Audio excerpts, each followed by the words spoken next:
Hello and welcome everyone to a new video on your channel, Mr. Tech Tips. Before watching the video, don't forget to subscribe to our channel and don't forget also to like this video. In today's video, I will show you how to change language on Redmi A5. To do this, you have just to go to settings, enter to your phone settings, and after that, scroll down until you find an option called System.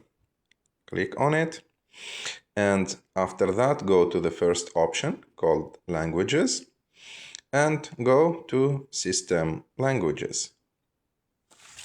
So here, if you can find your preferred language in this list, it's okay, and if not, click on Add a Language.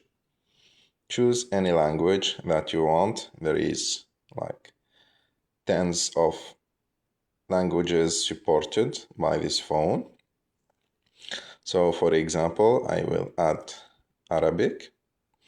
And as you can see now, I can, if you want to use one of the languages as the system language, just long press on it and make it the first.